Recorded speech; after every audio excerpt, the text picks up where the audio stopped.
Good evening. For those of you I haven't met, I'm Rabbi Nicole Auerbach. I'm the Director of Congregational Engagement here at Central. We'll allow everyone to... No, it's important. You got to stay hydrated. It's very important. In the Talmud, we learn Kol Yisrael Arevim Zeh Bazeh. As members of the Jewish people, we are all responsible for one another. And we know that Jews can be a fractious and varied bunch, but we also know the feeling of deep connection that we find with one another in times of great joy and great hardship. And tonight we welcome to the Central community a new friend who we have become connected to through a time of joint pain and trauma. Rabbi Charlie Cytron-Walker is the rabbi of Congregation Beth Israel in Colleyville, Texas. He is originally from Michigan and was ordained in 2006 from Hebrew Union College in Cincinnati. He has been acknowledged for his incredible humanitarian and service work, and he is the next rabbi of Temple Emmanuel in Winston-Salem. On January 15th, 2022, a gunman held Rabbi Cytron-Walker and 3 other community members hostage in their synagogue in Colleyville for 11 hours. And as we will hear during negotiations, the gunman insisted on speaking to our senior rabbi, Angela Buchdahl. This is not a reason for connecting that any of us would have chosen, but we now, and our two communities are very different, and I want to say that we are honored to not only be joined here this evening by members of the Central community, we are also joined on Zoom by both members of the Central community and the members of Congregation Beth Israel. So we welcome you from afar. And Temple Emmanuel. So welcome to all of these congregations that have found ourselves joined in this way. And this evening, members of all of these communities are coming together for the first time to hear more about this shared experience. Leading our conversation will be our dear former president, Abby Pogrebin. Abby is the author of Stars of David and My Jewish Year, which was a finalist for the National Jewish Book Award. She wrote a series for the Forward called Still Small Voice, where she interviewed clergy and scholars about their own faith. And she co-hosted a podcast for Tablet Magazine called Parsha in Progress, which I highly recommend if you're a member of the clergy looking for good ideas about what to say about the weekly Parsha. She moderates public interviews for the Manhattan JCC, the Stryker Center, the Shalom Hartman Institute, and we are very grateful that she also does so for us. So with all of that, we are so grateful to be beholden to one another and to all be here this evening. Thank you. Thank you, Nicole. Rabbi Auerbach. Thank you, Rabbi Auerbach. I just want to start by saying that I got to meet Rabbi Charlie Cytron-Walker in person just a few hours ago, and we gave each other a big hug, and it does feel like we are bonded for life now, even though it was actually the first time we were meeting each other in person. It's such a privilege to have you here, to be in conversation, and normally it would have been the kind of thing that I would have loved to have interviewed you myself, but in this weird way, I think that there are some questions that I'm going to be asked, and we needed someone to moderate this conversation, and we really are in the hands of the best here with Abby Pogrebin. And just want to say that in no way, by us being up here together, do I equate the experiences we had. I had a very hard experience, but my life was not on the line in the same way that yours was, and I know that. And so I've actually asked Abby to make sure that most of these questions are directed to you, but every once in a while I will pipe in and share my perspective from where I was. And we are really grateful that you are sharing your story and just being present with us. It's really such a gift. So welcome to Central. And welcome to all of your friends who are with us too.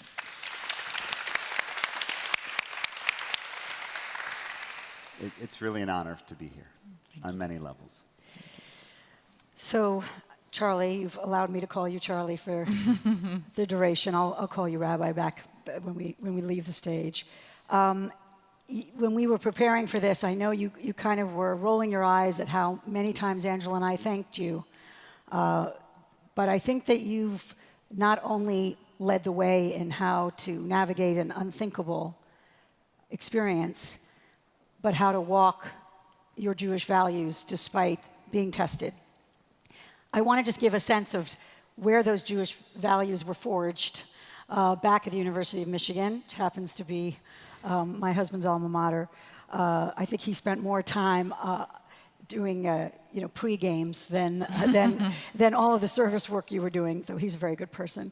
But I want to talk a little bit about that service orientation, because it seems like it started very early, pre-rabbinical school. Can you just give us a little sense of what was happening for you as a kid? Oh, well, this is great because my mom is watching. She's not a part of either congregation, but she wants to see as much of, as possible. And I get to talk about her because that sense of hospitality, I learned from my mom. My mom, who was so generous with her time, she was our youth group advisor. For me, all 4 years, but she continued doing it on for 8, 9 years in a row, took a break, and then went back to it. But she would actually have, in high school, we had walker-ins, right? Instead of having a shul-in where everybody spent the night at the synagogue, I kid you not, something like 30 to 40 teenagers that she had over at the house. Because that was just her sense of hospitality. I remember working at Camp Tamarack, which is a big Jewish camp in Michigan, some of you may know. And in between sessions, there was a lot of foreign staff. We had some Canadians, we had some people from overseas. And I said, look, I know that my mom will allow me to bring home as many people as possible, but I just need a way to drive them. And so, can we, what can I use? And so, the camp director actually gave me a small bus. It was a small bus. Did you give your mom a warning? Here's the thing, I didn't need to, because I could show up with a bus and 15 college students, and it was going to be just fine. And mom was, and so that sense of hospitality was there.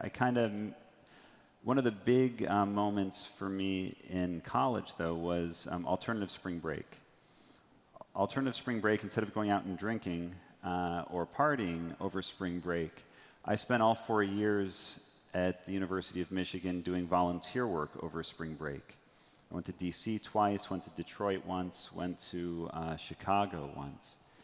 And all of those times focused on issues of poverty, hunger, homelessness, and that was hugely influential. And am I right that you spent a handful of evenings in Ann Arbor with the homeless population? Well, I spent a couple... Like literally staying where they live? Well, I did a lot of volunteer work, but I also did this thing called an urban plunge, which was organized through the National Coalition for the Homeless, where I spent 48 hours in the streets. It was actually in Indianapolis.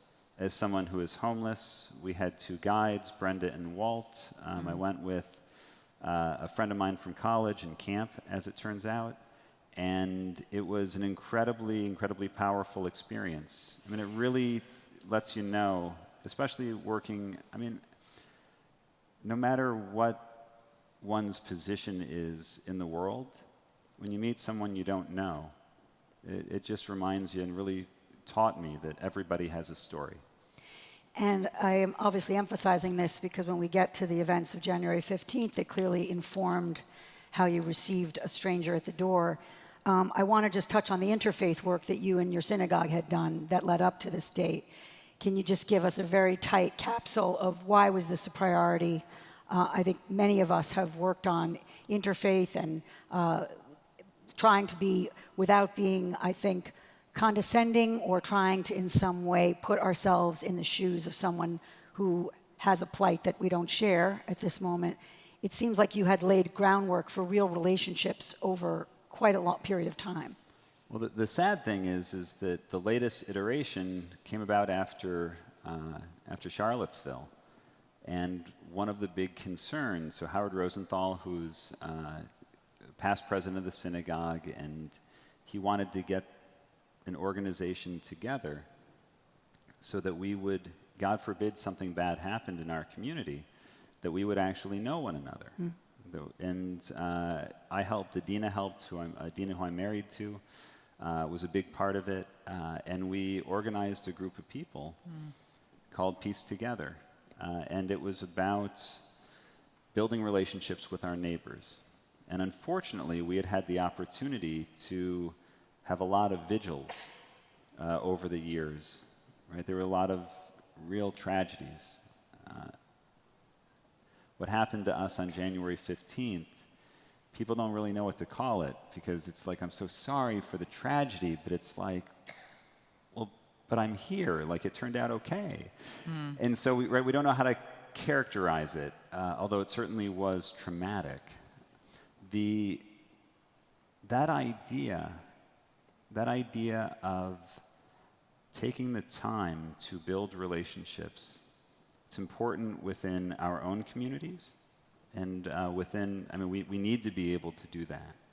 But it's also important to be able to do that for people from all different backgrounds, because we've got our Jewish community, but we're a part of something bigger. Right? And that connection is important, but it's also reminds us of our humanity. Again, if everybody has a story, then everybody has a story to share. So we come to the morning of January 15th. You're still under COVID restrictions, so people are not there in person. Can you give us a sense of when the visitor comes? You hadn't started services yet. What point of the morning was it? And can you just describe what happened when he arrived? So, well, I'll say, small congregations. So on a Saturday morning, if we had 10 to 15 people, that was probably about normal. So ultimately we had 3 people plus the gunman who ended up showing up that day. We had Larry, who had arrived a little early. He's been an incredible help since he arrived in our community. He wanted to come in, he wanted to help out, and he's done a great job of. And so he was there getting things organized. I was actually running late. I'm trying to get the projectors set up. Larry's a great guy, he's just not the tech guy, right? And so when there's only a handful of people, small congregation, I met a lot of great staff here at Central, but I didn't have as much support. And so it was really just me trying to get the slides onto the computer, getting all the details for the service ready. So I'm running around trying to make this happen. I just want to explain to people, because I've watched your services, that the actual liturgy is on a slide. It's projected. Yes, it's on a PowerPoint presentation, so it's on a slide that we, so that everybody can participate with the entire service. And Larry says, "Rabbi, do you know this guy?" Right? And so I look up, I'm running around, Larry had been running around, and there was a guy at the door, and I didn't know him. It was, the night before, it was like 30 degrees, which Texas, that's pretty cold. And I didn't know him, but this guy looked like a guy who had spent the night on the streets. He looked like a guy who needed to warm up, and when he asked if we had a night shelter, well, we didn't have a night shelter, but I didn't have any red flags going off. I'd taken situational awareness training, very important to be able to do, but I didn't have any red flags, but I did. He was somebody that I didn't know. And so I offered him coffee, which I didn't know how to make. because I really don't know how to use a Keurig. But I knew that, but I offered him coffee, and he asked for tea. I had to search and find tea. We had one tea bag. It wasn't, so we didn't have a lot of tea, but it gave me an opportunity to sit and find out a little bit more of his story. Who was he? Where did he come from? Had he been to a Jewish synagogue before? Right? Those, all sorts of questions that you have a chance to ask and to gauge his response. After talking with him for a few minutes, he also didn't seem like, again, I didn't have any red flags going off. There was nothing that indicated that he wasn't who he said he was. And so that's where the security and hospitality can go hand in hand, because that's a hospitable thing to do. But it also gave me an opportunity to size him up, to get a sense. Obviously, I was wrong in that assessment, but he responded. He responded the way that I would have expected. So you start the service and invite him to stay? Yeah, so he's warming up. He's got his tea. Jeff had come in and arrived. I had Jeff go over and meet him, again, because it's a hospitable thing to do. Jeff Cohen is vice president of the congregation, and he would want to go and meet somebody new. Jeff didn't have any red flags. And so, I started the service. He was kind of in the back. And we were about 45 minutes into the service. It was during the Amidah. Do y'all turn and face church, Yes. right? Turn and face dark. So my back was to the congregation. We turned and faced towards Jerusalem. And that's when I heard the click. I heard the click of a gun. And our building makes lots of noises. Our ice machine in particular makes lots of noises. I want you to know that I was terrified that the ice machine was going to startle the gunman, and that was going to be the reason why we were going to die, right? Because of the ice machine. I hear it every single day, right? From my office. And so I hoped it was one of just the noises that our congregation makes. And so during the silent prayer, I went back just in case it was what I thought it was. I went back to him and let him know that he didn't have to stay at the, if he just wanted to warm up, that he could leave. And that if he wanted to stay for the service, that he could. And that's when he pulled out the gun, and I put my hands in the air.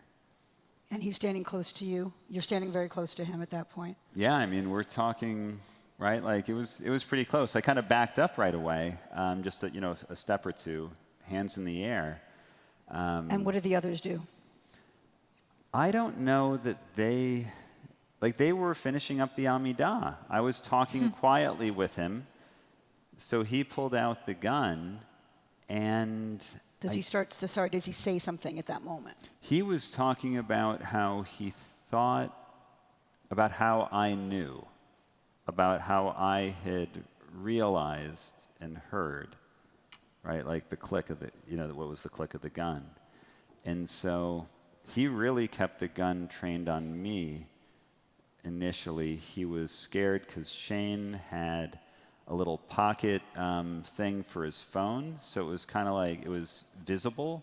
He was concerned that was a gun. I told him it wasn't a gun, but eventually, Jeff and Shane are over near us, and we're just trying to figure. We don't know what he wants. We don't know what he needs, and that was really terrifying. And did you ask him? Well, I don't remember if we asked or if he told us, but yes, it happened. And that's when he says that he wants to talk to Angela. So let's pause. Let's pause here. Angela, your Saturday morning, if you can just describe where you are, and before we get to Charlie's call. Oh, wait, before I call Angela, though, I think that she would want me to share this, which is that he asked to speak with Rabbi Angela Buchdahl, and my first thought is, oh, crap. That's right. Wait, why? Why? Because it wasn't... You have to say what he thought I was going to do. Well, yeah, like Angela likes to do this in a self-deprecating way. Like, yeah, right? Like, that would be my thought. For me, I was like, oh, crap. This guy really believes. He actually believes that Jews control the world, that Jews control government, that and he told us this over and over again over the course of the day. But right at first, he didn't gone into all the details, but that must have been what he was thinking. And you had never met Angela before, so you know Angela just because you're all in this cabal together, you rabbis. How did you, when he's saying he wants to get in touch with her, do you know immediately how you're going to do that? Well, I didn't know for sure, but the CCAR, Central Conference of American Rabbis. That's what I thought. I thought you must have looked in the directory. I looked in the directory. There we go. And your cell phone is in the directory? All of ours. Not anymore. Why not? Right? Like, it's a good thing to be able No. to reach out to one another. I had one rabbi who reached out to me, and he had to go through my mom to get my cell phone. And I was like, why did you go through? Like, just look me up in the directory. Like, that's what it's for. That's true. Right? Not for these kinds of situations, but I was really glad. But Charlie, really before glad. we get to you calling her, I think people would like to understand. He didn't ask you for your phones. You don't have to turn your phones in. You all still have your phones? We all had our phones, and I actually went to go get my computer. I had a laptop computer, and I went to get it out of my office. Go? Yeah, he said, he had the gun on me the whole time. But yeah, I went into my office, which faces the sanctuary. We've got the kitchen right next door, right? All facing the sanctuary. So again, small place. He is still with everyone at all times. Oh yeah, like our sanctuary is, I don't know, right? It's maybe a tenth of the size. Maybe it's a little bit bigger than a tenth, but it's not very large compared to this beautiful synagogue that we're in. And but I go and I pull out my computer, I bring it onto a table, and so he was sitting across, he was basically, most of the day, he was over by the table.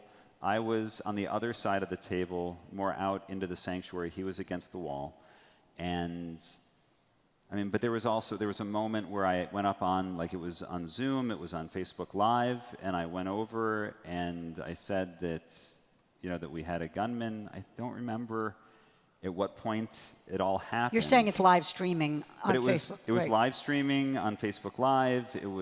We had people on Zoom who were calling the police. We eventually called 911 at his behest because he told us he had bombs and he wanted us to clear an area so no innocent civilians would get harmed. I was like, what about us?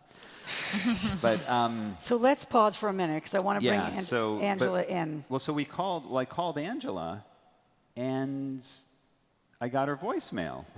Right. So I had services in the morning. I had a bat mitzvah. It was a single, so I got home relatively early, and my parents had just been sick, so I actually was calling my parents and talking to them. And when I saw that there was an unidentified number from Texas, I just ignored it and finished up the call. And then I tried actually even not to use the phone generally on Shabbat if I can help it, but I just checked the message, and you know how it transcribes real quickly? I just quickly saw the word gunman just popped out in the transcription. And so I listened to the message, and I listened to it a couple of times because I couldn't believe it. And then... and before we go on, we were actually going to play that message now. I want to give people just a warning. It's actually calmer than I think at least I would have been. But you are going to hear it, and then you can say how you reacted to it. Okay.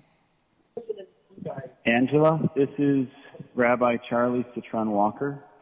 This is not a joke. I'm the rabbi at Congregation Beth Israel in Colleyville. We have an actual gunman who is claiming to have bombs. and he wants to talk to you. If you can call me back at this number, that would be greatly appreciated. And again, this is not a joke. So it didn't sound like a teenager who was playing a joke. It sounded like someone was very serious, but it was so surreal that I really actually couldn't believe that it was real. And I didn't know Charlie yet. And so I did what everyone would do probably. I went to Google. I checked Colleyville and Charlie and made sure that matched up. That was the first thing. Then I just Googled Colleyville gunman synagogue just to see if it was in the news, which it wasn't yet. So it was still not clear that this was real, but it was real enough that I knew I had to do something. I called Marcia, and I called our head of security, Brian, and then I went... Marcia's our executive director. Our executive director, right? Brian, Marcia who's our Gavan. head of security, and sort of said, what do I do? And the decision was that I would call back, just figure out what was actually happening. And You also went and got your husband. well, so then I went. Jacob was actually occupied in that moment, but I said, you need to get out of this thing you're doing right now, and because this is real. And I played the message, and it was sort of like a what? And so we decided we'd call back. Actually, the first couple times we tried calling, it actually went direct to some weird voicemail thing. It wasn't even a voicemail of a person. It was some weird thing that it wasn't going through. So it kind of made me think it wasn't real. But by the third time I called, I wasn't even sure to do it a third time. But the third time, you picked up. And I remember I was just sort of shocked that you picked up. It was the same voice. And I said, how are you doing? And you said, not great, actually. Which I just thought, okay, he hasn't totally lost his sense of humor. But you said, there's a gunman here. He's holding 4 of us hostage. And then you pretty quickly passed the phone to him. Mm-hmm. And he had a lot of grievances he wanted to share about America and the world, and he made it pretty clear pretty quickly that he was prepared to die for his cause. And then he had a sort of singular demand, which he said, I want you to listen. Everyone can come out safe if you do this. He said, I need you to get my sister out of this federal prison, get a piece of paper, write this down. He had me spell her name out. She's a very dangerous convicted terrorist from about 18 years ago, and known as Lady Al-Qaeda, among other things. And so I wrote this down, and he said, you have an hour to bring her to the synagogue. She's in a prison that's only 20 minutes away. And I said, I'm not sure I can do that, but I was obviously trying to buy time. So I said, I'm going to make some phone calls. And he said, no one has to get hurt, but if you don't do this, then I want you to know I have a backpack with bombs strapped inside. I'm strapped with bombs, and there are bombs in New York and in Brooklyn, and I have people who can detonate them, and a lot of people will get hurt. So he said, so you can do this. You're going to do this. And Can you say the line he said about how I love death more? He repeated this multiple times on the phone, and I know he repeated it to you guys as well many times. He did say, I love death more than you love life. And that was chilling. I thought he said you Jews love life. So I think he added Jews some of the times he was saying it as well, more than you Jews love life. And meanwhile, just so you know, I was on speakerphone, so Jacob was listening to the whole thing, and at a certain point called 911 and had the 911 dispatcher listening in, and so that we could kind of have, record of it.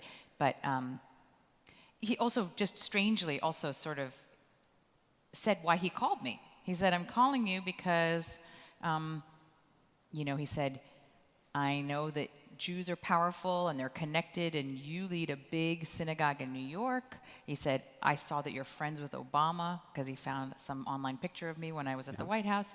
And he said, and I see you play guitar, which was a weird thought, but I thought to myself, he's looking at YouTube videos, like how much research has he done? And finally, he said something which has stayed with me, which is like, this needs a woman's touch. So, right, remember he said that? And I thought, that is so bizarre. But when he was doing this, what I thought was interesting is I actually think he wanted to appeal to my humanity, that I was going to understand the cause that he needed me to do, which was to free Siddiqui. And interestingly, when he talked about that, he said, she was wrongly imprisoned, she's been in jail, she's suffering, she's been raped. You as a woman have to understand why she has to be free. So I think there was a part of him that in some way decided that it was like a woman would understand why this was a just cause. In a very strange way, he was trying to appeal to my humanity. So, And by the way, I'm so sorry that I... What were you going to do? I know, but still, I felt awful because I knew how I would have felt if I would have had that voicemail. Well, right? And you should know, because Angela did call the FBI, and I was just at a conference with the FBI about the incident this past week, and we actually may have Chief Miller of the Colleyville Police and Matt DeSarno from who's the special agent in charge of the Dallas office, maybe on Zoom. They really wanted to get the link. I don't know if they were able to register or not. But they said that your recounting of all of the details, all of the way that you were calm, the way that you handled yourself and gave them a lot of very good information, they thought it was amazing. And they thought it was absolutely fantastic. And well, one so of the things you had a lot of fans at the FBI. thank you. One of the things I kept hearing is how important the first hours are of something like this. I want to get back to where you are, but I want to pick up on what you just said, because it's striking that you're having this compassion for our rabbi. I'm glad that you do. But she's in a place of much more safety at that moment than you are. So it just strikes me that you're even feeling the weight of handing some responsibility for her. I just, at that moment, you are really looking at a situation that could just end in the worst way. And can you give us a bit of a sense? I don't want to do the Barbara Walters, how did that feel? But it is something that's very hard to fathom, what you're looking at in terms of your chances. I wasn't looking at it from that perspective. I was looking at it from, what can I do? What do I have control over? What don't I have control over? And so I was trying to make sure that I could do whatever possible to give us the best chance to get out of there. It turns out that he didn't have any bombs. We didn't know it. It turns out that there wasn't anybody in New York, right? We didn't know it. And it was one step at a time. What can I do in this moment? It was really about being present, not thinking about everything else that was happening outside. I had an immediate need, and I had to focus in on that. And one of the things that you clearly did very consciously was create a relationship with him, was to talk to him. He knew that you have kids. He knew that the others have kids. Can you give us a sense of just how that unfolded? Well, he was very chatty with us. I mean, at first it was very immediate. He was very, very forceful, very threatening. And we got, after, I think we were probably on the phone with 911 at the time when, Angela, when you called back. And so getting the attention of the police, right? Getting the attention, he wanted attention, and he was getting attention. And so he got the call back from Rabbi Angela. We eventually shifted over to a 911 operator. But kind of in between those times, when there was a little bit of downtime, he started talking a lot with Jeff initially. And I wanted to try to make sure that the focus was on me as much as possible, so that, if there was a chance that the other guys would be able to get away. Was there any tacit or quiet side conversation that you had with your fellow congregants about the fact that they should get out if they could, or was there a sense that it would be risky if one person? We didn't have a lot of chance to talk to each other. We were a little bit spread out. He had us over kind of in the same area. Jeff and Shane might have been able to talk with each other. Larry, who is an older gentleman, was still actually kind of in the center of the sanctuary. We joked that, it looked like he was sleeping, and he was just staying unobtrusive more than anything else. It was a little bit of conversation. I will say one thing with which him. I think you might not share, but that I know, is that you each had opportunities to go to the bathroom unaccompanied, and it could have been that any one of them, if they wanted to, could have made a run for it when he was with the other three, of course putting at risk the other three tremendously, and none of them left anyone else behind, which I think is also really significant. And to Angela's point, there's also a moment, I know it's leaping ahead, where he did say one of you could go. That was because you suggested that he would be taken more seriously if he essentially showed some good faith. Well, so the FBI negotiators were really pushing that. We're really pushing that. Let someone go. Yeah, let someone go. And then through the conversations that we had, we were really just trying to, he was asking us initially, right, about our families. He let us call our family twice. He let us keep our phones. I mean, Did he listen on those calls, or? No, we were just talking. We were able to call. I mean, he didn't really move to go and listen. He didn't make us do it one at a time or anything along those lines. It was, again, it was obviously a very, very strange and difficult and challenging ordeal. But we wanted to help him see our humanity, and because of that, because of the FBI, because actually Shane was pretending that he was sicker than he actually was. He allowed Shane to go. And Shane said that maybe it would be better if Larry left. And so Larry was able to get out. And that turned out to be a real positive, because Larry would have had a harder time moving quickly. He would have had a harder time escaping. He would have had a harder time escaping at the end. And were you thinking of how we're going to escape? What do we need to do to escape? Were you assuming that the FBI is going to be saving you? Well, so no, when you take active shooter training, this wasn't an active shooter situation, it was a hostage situation. I've never taken anything on hostages, how to be a good hostage. They didn't have that in rabbinical school. Right, they didn't have it in rabbinical school. I don't think that the ADL teaches that one, but I did do active shooter training at least 4, maybe 5 times. I did it with the FBI, I did it with the ADL, we did it in our synagogue with our local PD, and we've done it a lot. And in addition to situational awareness with Secure Communities Network, in those sessions, if you're in a life-threatening situation like that, the ideas of what sticks in your head is that even though it's maybe not the most accurate, but it's really helps you remember, it's run, hide, or fight. We couldn't run. We couldn't hide. But so we were looking for an opportunity where we would have a chance to get out. And we knew that it might need to be something physical. But all day long, we were looking for that opportunity. And it wasn't there. And all day long, it might have been there.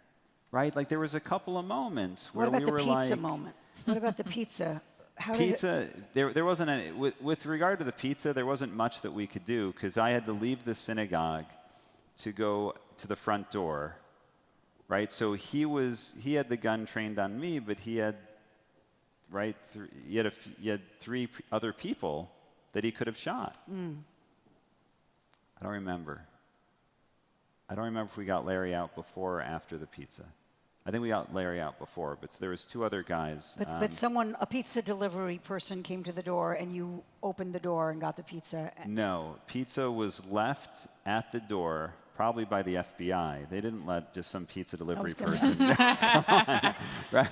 And so we were watching, and you could see like there's a door that opens up that you can kind of look out and see what's going on out there. And you saw there was trucks everywhere and press everywhere. Well, no, there was no press at the sanctuary, and the press was back at the Catholic Church about a quarter mile away. Okay, I want to pause for a minute just to go back to the second phone call, and what you're feeling, if you can share, of just about the responsibility here as these hours are ticking by. So I'd been given that deadline of an hour, essentially, and was on hold with 911 where they said, okay, we've gotten the information, but this was like a Colleyville dispatcher, and they basically said, we'd like you to stay online for when the FBI negotiator gets on, and then we'll want to talk to you. So I was just on kind of hold, not indefinitely, but for more than 45 minutes.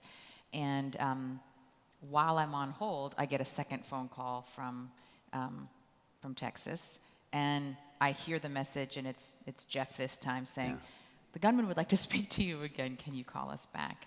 So this time I tell the dispatcher, I think I'm supposed to call back. Now, in the movie of this hostage situation, I would have had like the FBI there with like the headphones on. They would have told me what to say. But instead, I was there by myself, like on hold with like 911 and like getting another call from the gunman and not knowing what I'm supposed to say. It's like, so I actually asked the dispatcher, what should I do? And she said, why don't you call him back, and I'll give you the direct line. You can call me back when you're done. I don't think that's really supposed to be the way it was handled, but I don't think they'd ever had this situation in Colleyville before. So that was the instruction from 911, and I was like, okay. So I hung up, took down the number. She said, don't worry, all 4 of us, there are 4 dispatchers in Colleyville, all 4 of us know about the situation, so just call back. Anyway, so it was, the whole thing could not have been more surreal, but I called back to Jeff. Jeff puts the gunman back on pretty quickly, and this time it was pretty brief, but he just wanted to know where things stood. And all I could think was, I have to buy some more time. So I said, we're making phone calls, we're making progress, like I think that this, please don't do anything rash, essentially trying to make sure that he wouldn't do something after the hour passed, because we were getting close to the hour. And I was completely terrified that he would actually, that ultimatum was going to be something he would uphold. And he just said, I'm running out of patience and you're running out of time. And basically hung up on me. I can't explain what that felt like in that moment exactly, but it was a, I felt completely responsible for your 4 lives, because he made it sound like I could make that happen. But of course I couldn't make that happen. And after even the first phone call, I was shaking and had some tears in my eyes and started praying. And I would say that, then I got a little desperate. I knew one person in the Justice Department that I immediately called. I was like, well, could we actually get Siddiqui out just for 20 minutes? Just bring her to the synagogue. It was kind of magical thinking that we would somehow be able to figure out a way to do this. Of course, that was not the case. And so then all I could do was just listen for any piece of news that we would get about what was happening at that point. At that point, it was in the news, and so we could follow it. And then it took a little bit longer, but then I had FBI and NYPD counterterrorism descend on the apartment.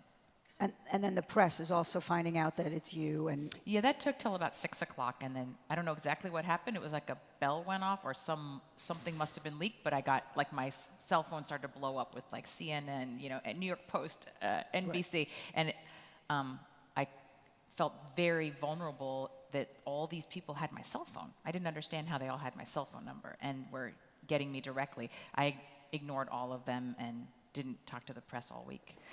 So Charlie, unfortunately, I want to get to some of the lessons learned. But I want Well, to. about the press, I just wanted to add that I had the phone at the congregation was ringing basically nonstop. Largely it was media trying to get through.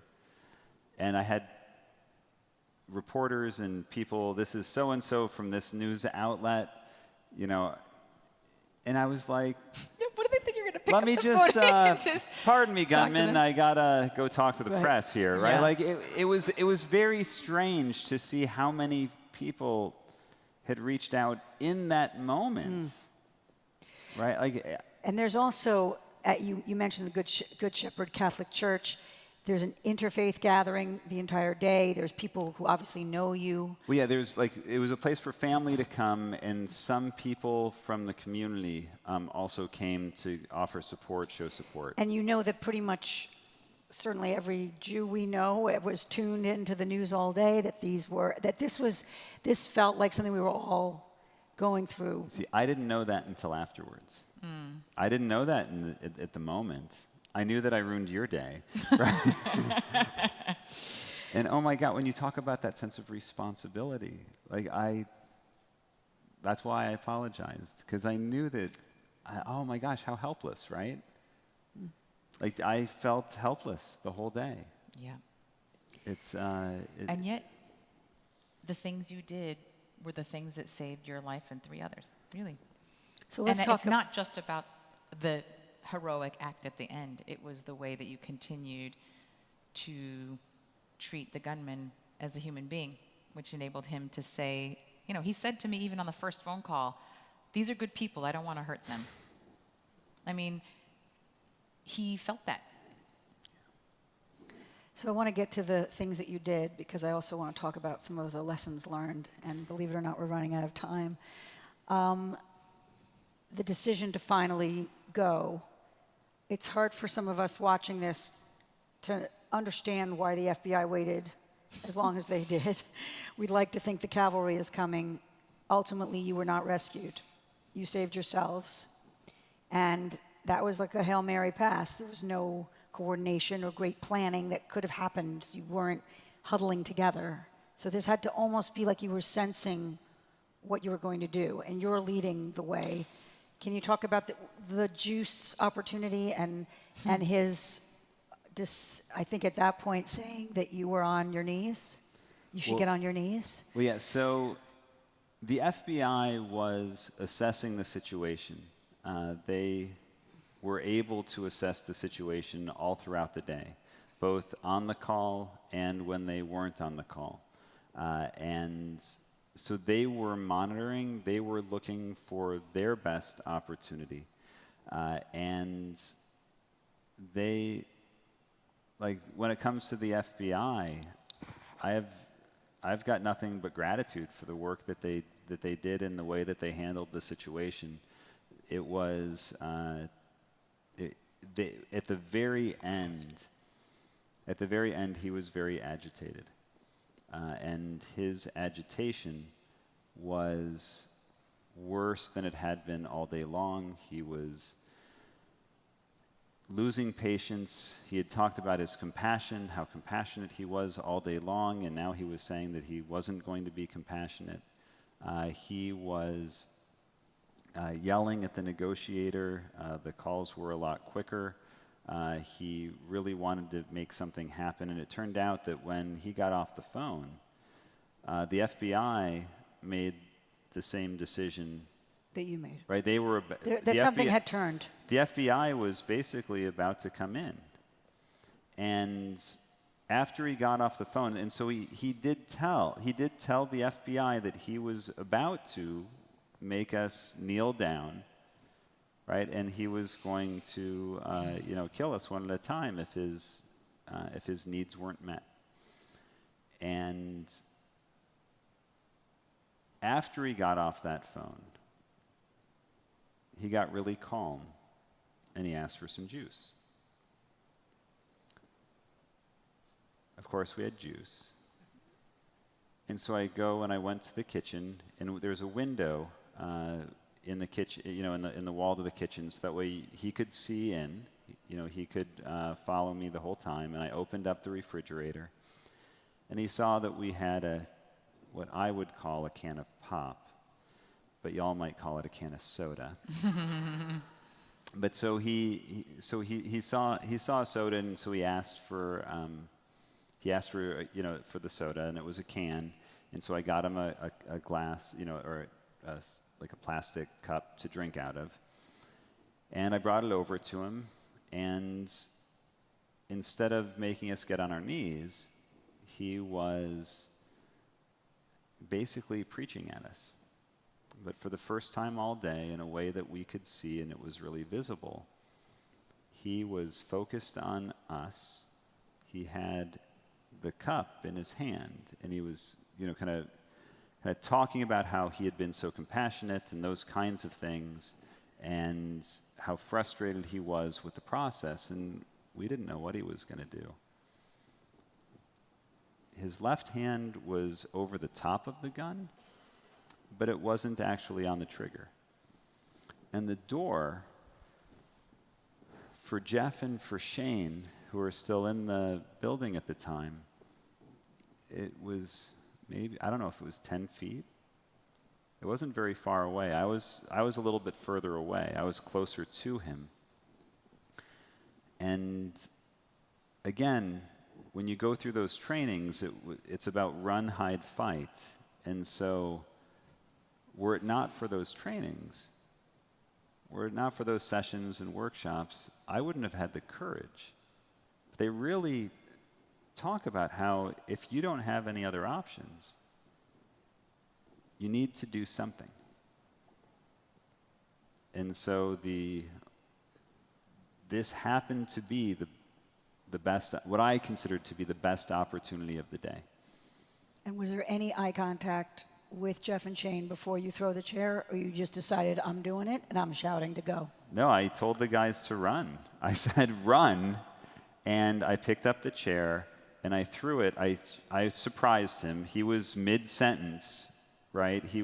And so it allowed us to get out of the building without a shot being fired. And all of you run in a line. We saw the footage, I think, of the door opening. Are you the last out? Yeah, I'm the last out. And again, the FBI team, I remembered. After I got out, I was like, oh wait, the FBI, they go through the instructions. I was supposed to get on the ground and basically say that I'm not the gunman. Mm. Right? And you did that. Oh yeah, so I did that, and but they called us over to him within a couple. But we were out of the building and behind a Bearcat, which is this massive vehicle, armored vehicle. And there was 4 or 5 Bearcats, or more. I don't know. There was a lot of them all around the building, and we were out maybe 20, 30 seconds when there was a big boom, and that was the FBI coming in, and that's how quick. They didn't know that we were out. And when you ran, did you think I might feel a bullet at any time? That he might shoot you on your way out? Again, I was focused on what I could do. I was focused on making sure that I ran, making sure that I got clear. And I hoped I didn't hear a gunshot, so that was a good sign. But the FBI was literally, as we were on our way out, right, 20, 30 seconds, the FBI was on their way in. You said in another interview, we were fearful the whole time. Listening to you, it's almost like your focus, I'm not saying that the fear isn't coming through, but the terror that I think most of us are feeling listening, I'm not sure where you were putting that as I listen to you. Well,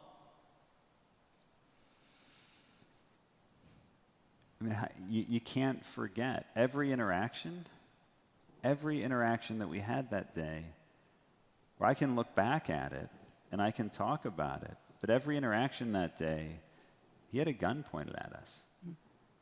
At the very end, in between calls with the FBI, I was literally begging for my life.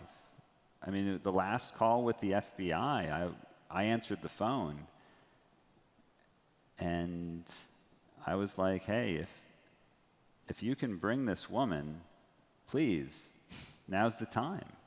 I mean, I was absolutely terrified. It was worse that first hour and a half and the last hour and a half. It was much worse. But the in-between times, they weren't fun either. It was scary. It was very, very scary. So, Angela, the FBI at first said this was not an anti-Semitic incident. And I want to give you a chance to tell us how you responded to that. They then corrected that statement. Wait, may I? Mm-hmm. That was a situation where the anti-Semitism wasn't a part of the question. And what was SAC DeSarno in terms of responding and talking about the incident, there was never any notion within the FBI that this was not an anti-Semitic attack. There was never any notion, but it was one comment that gets picked up by one reporter who did a good job of making a lot of press and making a lot of noise. There was never any inkling within the FBI that it was not an anti-Semitic attack. It became part of the narrative of the story. Yeah, which I is feel badly because I have definitely perpetuated that because it was one of the things that felt very problematic coming out of it was this sense that do people only recognize it as anti-Semitism if he says, I hate Jews, when clearly the idea that he's saying, call a Jew and use your connections to get this person out of prison. Yeah. That's obviously clearly I anti-Semitism. I don't want to go around facts because they're inconvenient. It's very important to know that. Mm-hmm. But we do know that the trope of Jews have power, Jews are connected, is something that's often disregarded as being or rejected as anti-Semitism. So I just want to give you, Angela, a chance to respond to. I mean, I think that in simplistic ways of the way we think about racism or other kinds of bigotry, we think of it as sort of, punching down, the idea that it's about looking down on someone. I think or people not having power or being oppressed. I think that sometimes people don't understand that comments that can feel like it's an elevation of people, perhaps ways that people will say, well, Jews are so powerful, they're influential, they run the media, they're wealthy, all of these things. There are, by the way, some of these tropes that Jews, we ourselves, have said, sometimes proudly, sometimes chauvinistically, but these are things that are, there, but it's not sometimes seen as anti-Semitism because, but that's, maybe it's said with admiration, or maybe it's said as something that is, with pride, and I guess part of the dangers, any of those kinds of stereotypes can be obviously very dangerous. And even when there's a saying that like a philo-Semite is just an anti-Semite who likes Jews. And it really is still extremely dangerous to have those kinds of tropes that play. And these tropes are thousands of years old. These are not new tropes about Jews. They're just mutations of ones that have been around for a long time. So I think Colleyville was actually an expression of this taken to the extreme of the danger of a person who actually believes that Jews have influence and power to run the world with like puppet strings. Charlie, ADL Chief Jonathan Greenblatt said we've gotten to the point where our clergy need to be schooled not only in Torah but in tactics. And there was a big takeaway of that we all have to wake up and recognize that Colleyville was one, as you pointed out in several interviews. This was not a singular event. This is one in a chain, and we have to recognize that we're in a place where security has to be more prioritized and paramount. Something that all of us struggle with. Yeah, and I would say that it was an isolated incident. This guy was alone. He did this on his own. He didn't do this as a part of a group or anything along those lines, but the rise in anti-Semitism that we're seeing is obviously very, very concerning. And unfortunately, look, this isn't just something that we need to do in our synagogues, but it's something that our kids have been doing for years. I mean, what, Sandy Hook was 10 years ago?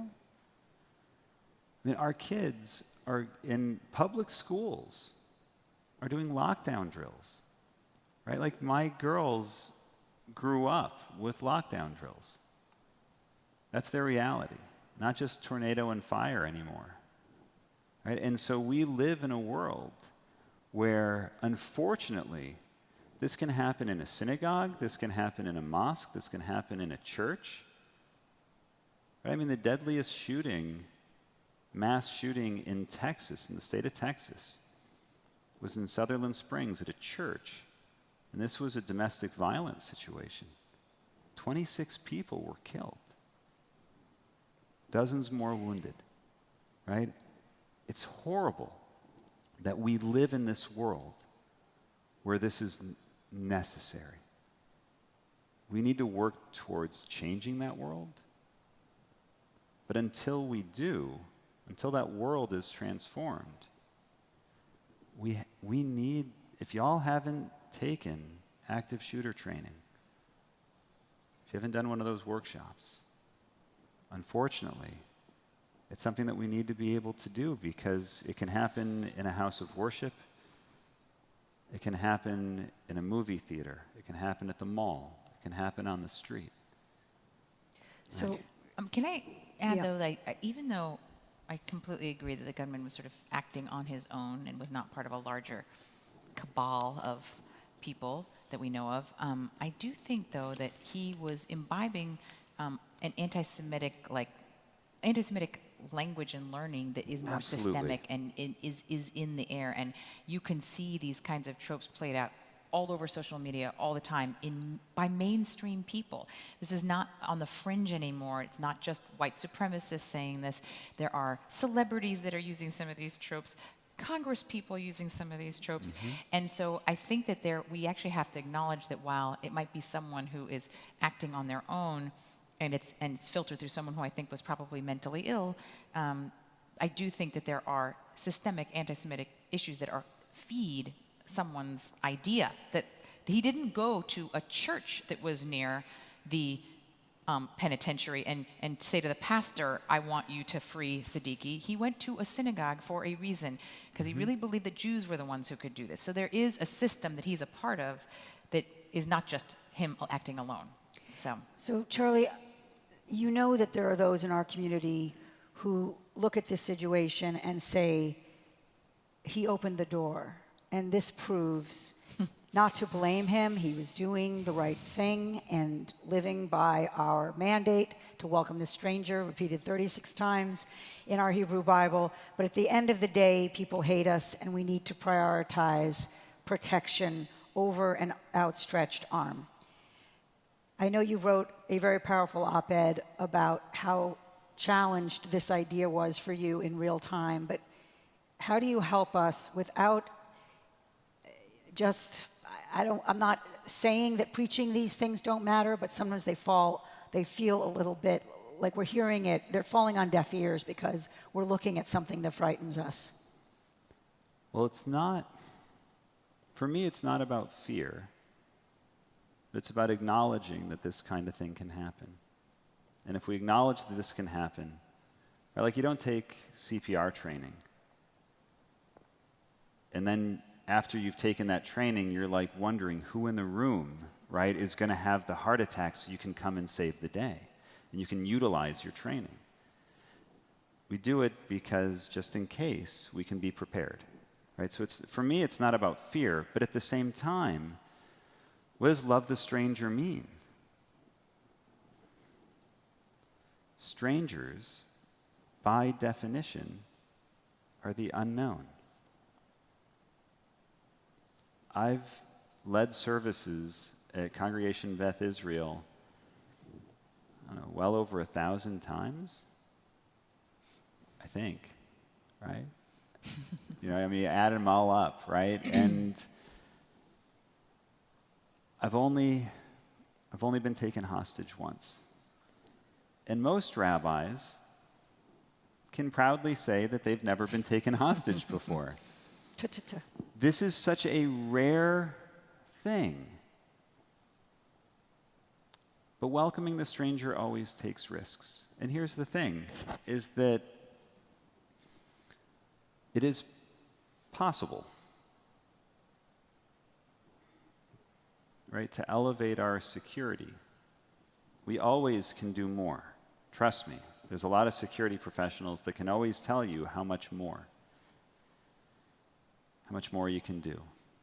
But for me, that notion of that hospitality and security do go hand in hand, in my mind, right? One of the biggest deterrents, at least that I've been taught, is just having somebody outside the door so that nobody can get in without being known, without talking to someone. That's a hospitable thing to do, and it's also a security thing to do. But welcoming the stranger, by definition, involves risk. Angela, I just want to, and before you pick up on that, I want to read a line from his op-ed and let you react to it. Many parts of Judaism are countercultural, especially the instruction that we do what is right, not what is easy. When it comes to the care with which we are supposed to treat other people, those teachings cross religious and cultural boundaries. Well, I would say Charlie embodies that message and embodied it on a day when someone was tested beyond imagination. I would say that I think that some people took the message from Colleyville as, well, we shouldn't do that again. We're not going to want to open our door to that stranger.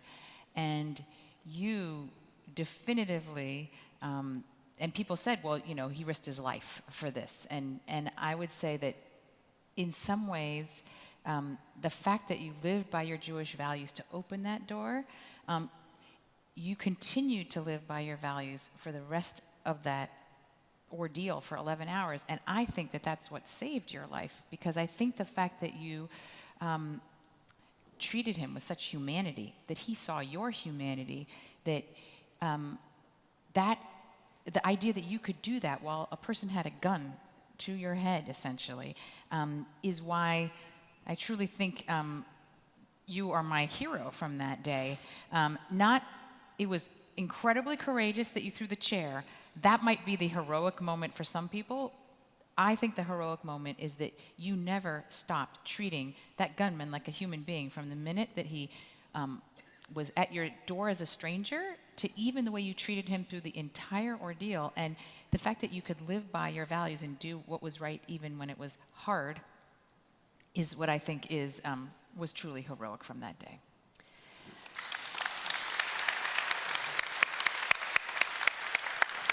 So I'm going to give you the last word before I let our senior rabbi close us in this very special conversation. With your words, you said how much love you have received, really, from the world. You've spoken to the president and the prime minister, I think, of Israel, and every foreign leader. Next to Zelensky, people want to see you right now. It really has been powerful how you've walked through this. It's enough to have the trauma. I'm sure processing with your family is plenty. But you've been an ambassador, not just for courage, but again, for everything Angela talked about, how it's really at these moments where we see where the fire is the hottest, that you've come through with everything Judaism is supposed to teach us and how we're supposed to be. So your words, you said in the last few weeks, my congregation and I received an outpouring of love and support from strangers the world over.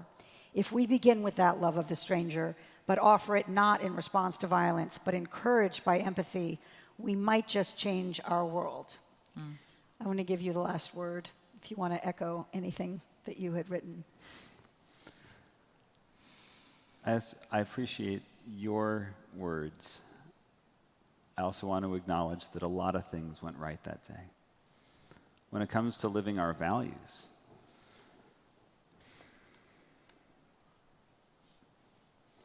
for me, that idea of of having our thoughts and our actions, right? That sense of integrity, that sense of congruence. That's something that we need to strive for. Mm-hmm. In terms of that sense of empathy, that understanding that everybody has, again, a story to share, that understanding that everyone is looking for that sense of belonging, that hope for acceptance. For everyone who walks into a new situation, right, based on the color of their skin, maybe it's their height, maybe it's on the tattoos that they're wearing, or maybe they just have anxiety because they're not good with people, but they know that they want to be a part of a community. Those are the people that we need to extend that sense of love. I meant what I said. The outpouring of support was amazing. And if everybody could feel that sense of acceptance, that sense of compassion, that understanding that the person I am, right, is an infallible human being, and we're not going to see eye to eye on everything. We might passionately disagree. Or maybe because I'm not in your clique, you're not going to see me as somebody who deserves your attention, your acceptance. If we can work to get past all that within the Jewish community and outside of it, then I do believe that our world would indeed be transformed. Thank you. Thank you. I'm gonna grab this guitar. Don't leave yet. Yes. So we're actually in a ritual moment here in the Jewish calendar, which is we are finishing up. It's almost sundown. We're finishing up Yom HaZikaron, which is Israel Memorial Day. There will be a Tekes Ma'avar, which we invite you to all join on JBS at 8 o'clock, which is the ceremony that transitions us from the Yom HaZikaron to Yom HaAtzmaut, which is Israeli Independence Day. So we're kind of on the cusp of that right now. And Charlie said, should we do something to help mark that? And I love that suggestion. And I think this song, which he actually called to mind, which is so perfect for this moment of transition, Al Kol Eila by Naomi Shemer, talks about holding the tension of the bitter and the sweet, the honey and the bee sting, that we carry all of this, and we ask God to watch over all those we love. We ask God not to uproot what we have been planting. So I can't think of a more powerful message, both for this conversation and what we've been doing, but also this moment across the Jewish world as we transition from one to the other. So I'll invite you to sing with me if you want, if you know the words. Al hadvash ve'al ha'oketz, al hamar ve'hamatok, al bitenu hatinoket shmorei li hatov, al ha'esh hamevo'eret, al hamayim hazakim, על האיש השב הביתה מן המרחקים, על כל אלה, על כל אלה, שמור נא לי אלי הטוב, על הדבש ועל העוקץ, על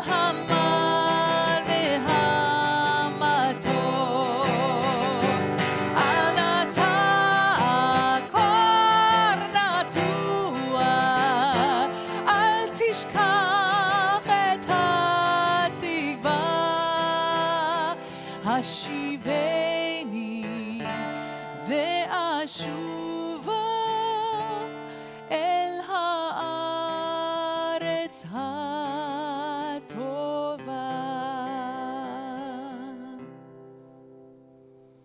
Thank you all for joining us online.